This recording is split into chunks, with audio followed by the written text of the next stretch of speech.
Dhaka Capitals এই মুহূর্তে তারা আছে পয়েন্ট টেবিলের 5 নম্বরে। সেই 5 নাম্বার থেকে কি তারা 4 নম্বরে কোয়ালিফাই করতে পারবে কিনা। ঢাকা ক্যাপিটালস এর হাতে ম্যাচ রয়েছে এখনো মোট 6টা ম্যাচ।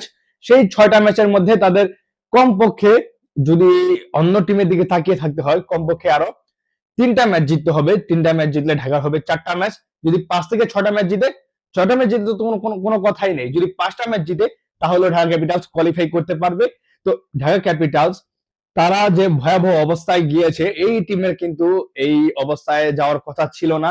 এই টিমে ভালো প্লেয়ার ছিল, টিমটা ফাইট করেছে কিন্তু ম্যাচগুলো জিততে পারেনি। মোহাম্মদ মিথুন অফর্মে ছিল, আব্দুল্লাহ আল মামুনকে অকারণে কোনো কারণ ছাড়া বাদ দেওয়া হয়েছিল। সেখানে আকবরের মতো ফালতু প্লেয়ার খেলানো হয়েছে, ওসমান খানের মতো ফালতু প্লেয়ারকে খেলানো হয়েছে, যার কোনো খেলার মন মানসিকতা নাই। এই কারণে কিন্তু ঢাকার আজ এই অবস্থা।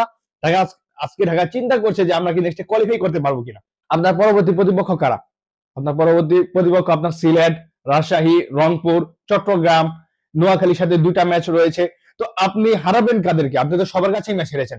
যদি আমি রাজশাহীকে বাদ দিই আর নোয়াখালীকে বাদ দিই, এই 2টা টিমের সাথে আপনি খেলেন নাই, সরি এই একটা টিমের সাথে আপনি খেলেন নাই, তাহলে আপনি হারাবেন কাকে? আপনি রাজশাহীকে হারিয়েছেন একটা ম্যাচ, হয়তো আপনি রাজশাহীর সাথে আবারও জিততে পারে, তাহলে আপনি হারাবেন কাকে?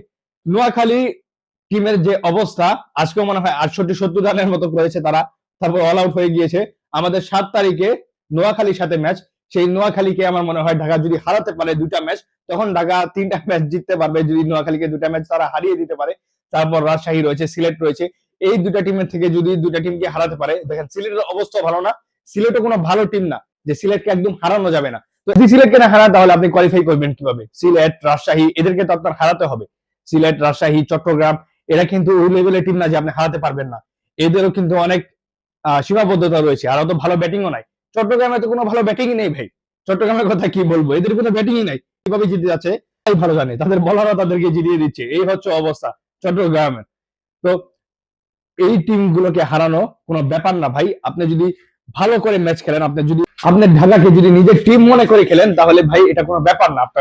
আপনার টপ 4 কোয়ালিফাই করা কোনো ব্যাপার না। তো রংপুরের সাথে একটা ম্যাচ রয়েছে, রংপুরকে আপনি হারাতে পারেন। তো মোট দেখা যাচ্ছে যে ঢাকার এখন একটা জয় রয়েছে, হাতে আছে 6 ম্যাচ। 6 ম্যাচের মধ্যে যদি ঢাকা 5টা ম্যাচ জিততে পারে, 5টা ম্যাচ তো জেতার কথা ভাই। আপনি তো 5টা ম্যাচ জিততে পারবেন, সামনে আপনার এলেক্সেলস আসছে, আপনি কেন 5টা ম্যাচ জিততে পারবেন না? 4টা ম্যাচ জিততে পারবেন না? আপনার 4টা ম্যাচ জিতলে আপনার 5টা হয়ে যায়, 5টা ম্যাচ জিতলে আপনার 6টা ম্যাচ জিতা হয়ে যায়। তো এই হচ্ছে ঢাকার অবস্থা। তো ঢাকা যদি একটু ক্যালকুলেটিভ ক্রিকেট খেলতে পারে, একটু যদি বুঝে শুনে ক্রিকেট খেলে, তাহলে আমার মনে হয় ঢাকা কোয়ালিফাই করবে, অবশ্যই কোয়ালিফাই করবে। আমি চিন্তা করছি ঢাকা যদি 4 থেকে 5টা ম্যাচ জিততে পারে, তাহলে ঢাকা উইল কোয়ালিফাই প্লে অফে। তারা কি মনে করেন কমেন্ট বক্সে জানিয়ে দিতে পারেন। ভালো থাকবেন, সুস্থ থাকবেন, ধন্যবাদ সবাই।